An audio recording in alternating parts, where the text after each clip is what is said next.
यस भिडियोमा हामी adjustments and misfits in truss elements and temperature इफेक्ट्सको बारेमा पढ्न गइरहेका छौँ। बेसिकली च्याप्टर 3 मा अहिलेसम्म हामीले पढेको भनेको बीम अथवा फ्रेम स्ट्रक्चरको लागि युनिट लोड मेथड और भर्चुअल वर्क मेथड युज गरेर कुनै पनि पोइन्टमा आउने डिफ्लेक्सन कम्प्युट गर्न हामीले सिकेका छौँ। अब एक्जाममा प्राय जसो यो च्याप्टरबाट क्वेशन्स हुन्छ ट्रस स्ट्रक्चरबाट सोध्ने गरिन्छ। That is virtual work method और युनिट लोड मेथड युज गरेर हामी ट्रस स्ट्रक्चरमा कसरी डिस्प्लेसमेन्ट कम्प्युट गर्न सक्छौँ त्यो टपिकबाट न्युमेरिकल सोध्ने गरिन्छ प्राय जसो।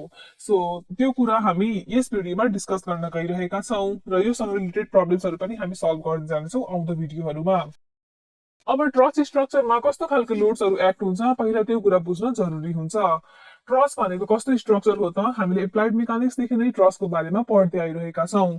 The trusses are structures that are supporting sloping roofs and bridge decks. अब ब्रिजको डेकमा अथवा स्लोपिङ रूफलाई सपोर्ट गर्नको लागि त्यसको तलपट्टि राखिएको स्ट्रक्चर भनेको ट्रस स्ट्रक्चरहरू हो। यसलाई भिजुअलाइज गर्दाखेरि हाम्रो अब ब्रिजको डेककै कुरा गर्ने हो भने यस्तो खालके स्ट्रक्चर भनेको ट्रस स्ट्रक्चर हो।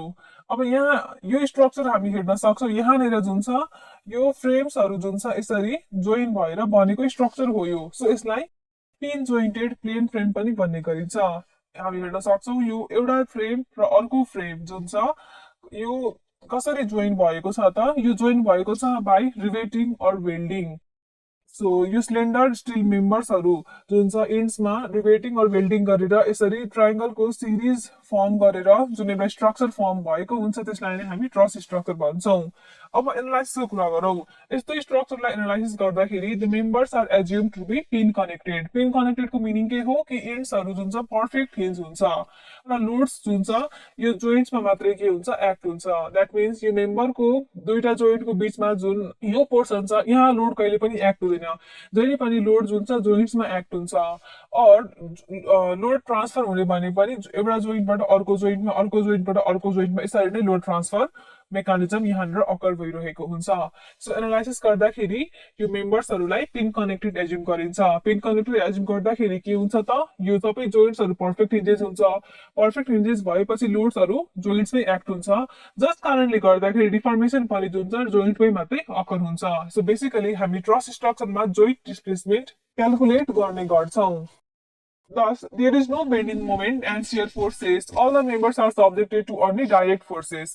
So, यस कारणले गर्दाखेरि अब के हुन्छ त यहाँनिर हाम्रो जोइन्टमा लाग्ने फोर्सले गर्दाखेरि के हुन्छ त बेन्डिङ मोमेन्ट अथवा शियर फोर्स डेभलप हुँदैन मेम्बर्समा। डेभलप हुन्छ त मात्र खालि डाइरेक्ट फोर्सेस। डाइरेक्ट फोर्स भनेको axial force that may be compression or tension. हामीले ट्रस स्ट्रक्चरमा कसरी फोर्सहरू क्यालकुलेट गर्ने त्यो कुरा अलरेडी सिकिसकेका छौँ। सो यहाँनिर हामीले त्यो कुराहरू एप्लाई गर्दै क्यालकुलेट गर्नुपर्ने हुन्छ। फोर्सेस जुन कि सबै मेम्बर्सहरूमा डेभलप हुन्छ। अब त्यो फोर्सेसलाई युज गरेर कसरी हामी डिस्प्लेसमेन्ट कम्प्युट गर्न सक्छौँ त्यसको बारेमा जानौँ। सो अहिलेसम्म हामीले यो कुरा बुझ्यौँ कि ट्रस स्ट्रक्चरमा जुन छ लोड एप्लाई गरिन्छ मात्र खालि जोइन्टमा जस कारणले गर्दाखेरि डिस्प्लेसमेन्ट पनि जोइन्टमै अकर हुन्छ र हामी त्यही डिस्प्लेसमेन्ट कम्प्युट गर्ने गर्छौँ। अर्को कुरा यहाँनिर जुन फोर्सले गर्दाखेरि डिस्प्लेसमेन्ट हुन्छ त्यो फोर्स भनेको बेन्डिङ मोमेन्ट हुँदैन शियर फोर्स हुँदैन हुन्छ के त मात्र खालि डाइरेक्ट एक्सियल स्ट्रेस हुन्छ डाइरेक्ट एक्सियल फोर्स हुन्छ that may be tension or compression. अब यो डाइरेक्ट एक्सियल फोर्सको मद्दतले और यो फोर्स क्यालकुलेट गरेर हामी डिस्प्लेसमेन्ट कसरी कम्प्युट गर्छौँ by using unit load method त्यो कुरा जानौँ। So unit load method for truss. अब हाम्रो general equation for deflection calculation for any structure is given by हामीले स्ट्रेन एनर्जीको कन्सेप्टलाई युज गरेर एउटा जनरल इक्वेसन निकालेका थियौँ डिफ्लेक्सन कम्प्युटेसनको लागि र हाम्रो एक्सप्रेसन केही यस प्रकार थियो that deflection delta is equal to integration of P dash e dv. अब यसलाई इक्वेसन 1 मानौँ। यो इक्वेसन 1 मा पी ड्यास भनेको के हो त त्यो गिभन स्ट्रक्चरमा युनिट लोड एप्लाई गर्दाखेरि त्यो युनिट लोडले गर्दाखेरि डेभलप भएको स्ट्रेस। ई भनेको के हो त त्यो स्ट्रक्चरमा अलरेडी एक्टिभ जुन लोडहरू छ त्यो लोडले गर्दाखेरि डेभलप भएको स्ट्रेन। ई भनेको भोल्युम भइहाल्यो। अब पिन जोइन्टेड फ्रेमको केसमा हामीले भर्खर डिस्कस गर्यौँ पिन जोइन्टेड फ्रेम भनेको ट्रस स्ट्रक्चर हो। सो यस्तो स्ट्रक्चरमा के हुन्छ there is only one type of stress and that is direct axial stress. So this stress may be different in different members but is constant in all points in a member। भनेको मतलब के यही फिगरलाई हेरौँ। अब यहाँ हामीसँग थुप्रो मेम्बरहरू छ। मैले यहाँ नेम गरेँ member A B C D EFG। So यहाँनिर हामीसँग थुप्रो मेम्बर्सहरू छन्। अब मेम्बर एबीमा मेम्बर बीडीमा हामीसँग के हुन्छ त, जुन हाम्रो एक्सियल फोर्स हुन्छ, डाइरेक्ट एक्सियल फोर्स, त्यसको भ्यालु डिफरेन्ट हुन सक्छ। तर मेम्बर एबीमै मैले कुनै पनि पोइन्टमा यदि फोर्स हेरेँ भने त्यो फोर्सको भ्यालु सेम हुन्छ। सो एउटा यो कुरा बुझ्नु पर्यो। सो पिन जोइन्टेड फ्रेममा के हुन्छ, एउटा फोर्स जुन यहाँ एक्ट त्यो भनेको डाइरेक्ट एक्सियल फोर्स हुन्छ, और स्ट्रेसको रूपमा भन्नु पर्दाखेरि डाइरेक्ट एक्सियल स्ट्रेस हुन्छ। र यो स्ट्रेस जुन छ डिफरेन्ट मेम्बर्समा डिफरेन्ट हुन सक्छ, तर एउटै मेम्बरमा अल पोइन्ट्समा के हुन्छ त, कन्स्ट्यान्ट रहन्छ। सो त्यस प्रकार सोच्ने हो भने हामी यो जुन छ इन्टिग्रेसन पी ड्यास ई डिभी, यसलाई अब हामी लेख्न सक्छौँ यसरी, summation of P dash e, now डिभीलाई मैले cross section area into length of member यसरी लेखेँ। अब यहाँ समेसन किन युज गरेको छ, समेसन युज गरिएको छ to cover all the members. एउटा मेम्बरको लागि पी ड्यास ई एल भयो। अब सबै मेम्बरको लागि हामीले यसरी कम्प्युट गरेर समेसन गर्यो भने के हुन्छ त, हाम्रो टोटल जुन क्रस छ त्यसको लागि डिस्प्लेसमेन्ट कम्प्युट हुन्छ। सो यो इक्वेसनमा जुन समेसन युज भएको छ, समेसन किन युज भएको छ, समेसन युज भएको छ to cover all the members in the cross. त्यसपछि यो ए भनेको के हो त, ए भनेको हो cross sectional area of each element और अफ इच मेम्बर। एल भनेको के हो, एल भनेको हाम्रो मेम्बरको लेन्थ हो, length of member. P dash, P dash भनेको के हो त, पी ड्यास भनेको स्ट्रेस हो, स्ट्रेस केले गर्दा, ड्यू टु युनिट लोडले गर्दा। अब जुन डाइरेक्सनमा डिस्प्लेसमेन्ट कम्प्युट गर्नुपर्छ, हामी के गर्छौँ, त्यही डाइरेक्सनमा युनिट लोड एप्लाई गर्छौँ, र त्यो लोडले गर्दाखेरि डेभलप भएको स्ट्रेस भनेको पी ड्यास भयो। अब मानौ हरेक मेम्बरमा के फोर्स डेभलप हुन्छ due to unit load, that is मैले यही फिगरमा एक्जाम्पल दिएँ। सपोज मलाई यो जुन हाम्रो पोइन्ट ई छ, यो पोइन्ट ईमा डिफ्लेक्सन कम्प्युट गर्नु पर्यो, भर्टिकल डिफ्लेक्सन। सो म के गर्छु, भर्टिकल डिरेक्सनमा युनिट लोड एप्लाई गर्छु। अब यो 1 किलोमिटरले गर्दाखेरि हामीसँग हरेक जुन मेम्बरहरू छ, यो हरेक मेम्बरमा कति फोर्स डेभलप हुन्छ, त्यो फोर्सलाई मैले के ले इन्डिकेट गर्छु, के। सो के भनेको के हो त, के भनेको हाम्रो फोर्स इन मेम्बर, हरेक मेम्बरमा due to unit load. Force थाहा छ भने स्ट्रेस निकाल्नको लागि हामी के गर्छौँ, स्ट्रेस निकाल्नको लागि force divided by cross section area गर्छौँ। त्यसै गरी यो इक्वेसनमा हेरौँ हामी, यो जुन ई छ, ई भनेको के हो त, स्ट्रेन हो। सो ई भनेको स्ट्रेन हो, स्ट्रेन केले गर्दा त, due to given loading strain. अब अलरेडी जुन स्ट्रक्चरमा लोड एक्ट भएको हुन्छ, त्यो लोडले गर्दाखेरि आएको स्ट्रेनलाई हामी इले इन्डिकेट गर्ने गर्छौँ। So strain due to given load भनेको ई हो। हामीलाई थाहा छ स्ट्रेन भनेको के हुन्छ त, स्ट्रेन भनेको हुन्छ एकर्डिङ टु फर्मुला जुन कि हामीले स्ट्रेन्थ अफ मेटेरियल्समा पढेका छौँ, sigma divided by E. Sigma भनेको स्ट्रेस।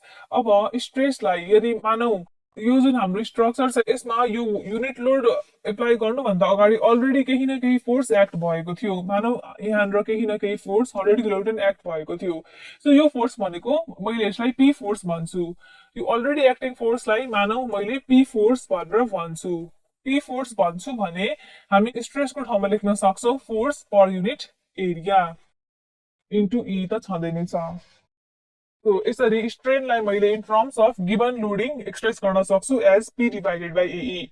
अब हाम्रो जुन एक्सप्रेसन छ माथि डेल्टाको लागि आएको एक्सप्रेसन इक्वेसन 1, जसलाई हामी summation P dash C AL लेख्यौँ, यसलाई हामी अब अझै सिम्प्लिफाई गरेर लेख्न सक्छौँ that delta equal to summation P dash भनेको के थियो, पी ड्यास भनेको थियो stress due to unit load, जसलाई हामीले इन टर्म्स अफ के लेख्न सक्छौँ, K divided by A, that means summation K by A P ड्यासको ठाउँमा। त्यसपछि strain due to given load भनेको हामीले फोर्स ड्यू टु गिभन लोडको टर्ममा लेख्न सक्छौँ पी डिभाइडेड बाइ एई, र डिभी भनेको हाम्रो हो cross section area into length of member.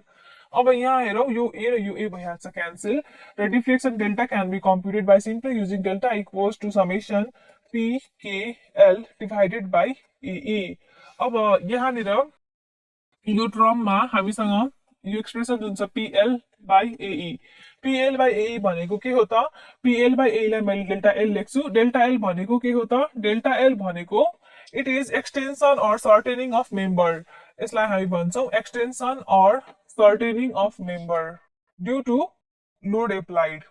अहिले हामी लोडिङ ले गर्दाखेरि जुन डाइरेक्ट एक्सियल लोडिङको कुरा गर्दैछौँ त्यसले गर्दाखेरि आएको डिफ्लेक्सनको कुरा गर्दैछौँ। सो एक्सटेन्सन अर सर्टेनिङ के हुन्छ त extension or shortening of member यहाँनिर केले गर्दाखेरि हुन्छ त्यही एक्सियल लोडिङले गर्दाखेरि हुन्छ डाइरेक्ट लोडले गर्दाखेरि हुन्छ।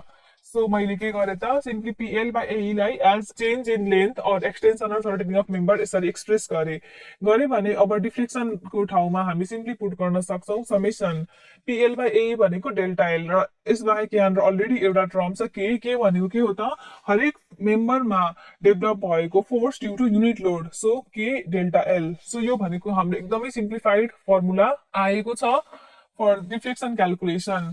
हामी यही फर्मुलालाई डाइरेक्टली युज गरेर के गर्छौँ डिफ्लेक्सन कम्प्युट गर्छौँ while analysing the truss structure. So यो त हाम्रो गिभन लोडिङले गर्दाखेरि भयो।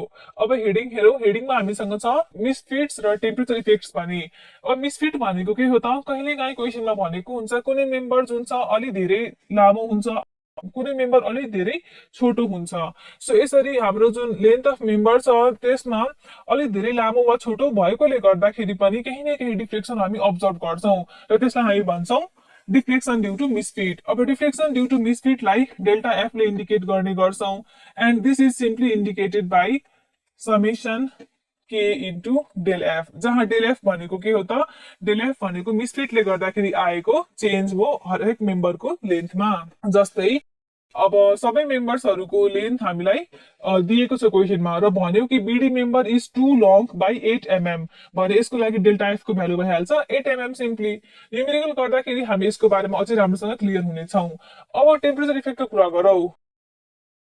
टेम्परेचर इफेक्ट भन्नुको मिनिङ हो टेम्परेचर यदि बढायो भने के हुन्छ हाम्रो स्टिल स्ट्रक्चर जुन एक्सपान्सन हुन्छ एक्सपान्ड भएपछि हाम्रो त्यसमा डिफ्लेक्सन पोजिटिभ हुन्छ द्याट मिन्स लेन्थ बढ्छ। यदि टेम्परेचर रिड्युस गर्यो भने स्टिल स्ट्रक्चर के हुन्छ कन्ट्र्याक्ट हुन्छ, कन्ट्र्याक्ट भएपछि घट्छ, घटेपछि के हुन्छ डिफ्लेक्सन नेगेटिभ हुन्छ। सो अब टेम्परेचर इफेक्टले गर्दाखेरि मानौ आएको डिफ्लेक्सनलाई हामी डेल्टा टी ले इन्डिकेट गर्छौँ देन यसलाई एक्सप्रेस गर्न सकिन्छ by summation K into del T. अब यो डेल टी भनेको के हो त यो डेल टी भनेको it is simply equal to alpha that means coefficient of expansion into length of member into t भनेको चेन्ज इन टेम्परेचर। अब यो चेन्ज हाम्रो पोजिटिभ छ भने डेल टी पोजिटिभ आउँछ, चेन्ज नेगेटिभ छ भने डेल टी नेगेटिभ आउँछ। त्यो डिपेन्ड गर्छ कि हामीले टेम्परेचर जुन छ त्यहाँनिर बढाएका छौँ कि घटाएका छौँ स्ट्रक्चरमा और स्ट्रक्चर एक्सपान्ड हुँदैछ कि कन्ट्र्याक्ट हुँदैछ त्यसमा। सो यो एक्सप्रेसनमा अल्फा भनेको के हो त अल्फा भनेको लिनियर एक्सपान्सनको कोएफिसिएन्ट हो र यो टी भनेको के हो त टी भनेको टेम्परेचर चेन्ज। सो यसरी हामी टेम्परेचर इफेक्टलाई पनि कन्सिडर गरेर डिफ्लेक्सन कम्प्युट गर्न सक्छौँ। सो बेसिकली ट्रस स्ट्रक्चरमा हामीले टेम्परेचर इफेक्ट त्यसपछि मिसफिट र लोडिङले गर्दाखेरि यसरी डिफ्लेक्सन कम्प्युट गर्नुपर्ने हुन्छ र टोटल डिफ्लेक्सनलाई सम अप गर्नुपर्ने हुन्छ। अब क्वेसन हेरी क्वेसनमा यदि तिनटै डिफ्लेक्सन छुट्टै निकाल्न भनेको छ भने कम्प्युट गरेर सिम्पली हामीले छोडिदिनु पर्यो। अब यसरी यहाँ हामीले डिस्कस गर्यौं कि डिफ्लेक्सन कसरी कम्प्युट गर्छौं भनेर। अपकमिङ भिडियोमा हामी ट्रस स्ट्रक्चरसँग रिलेटेड एउटा न्युमेरिकल सल्भ गर्छौं र अहिले पढेको कुराहरूलाई अझै राम्रोसँग बुझ्नेछौं।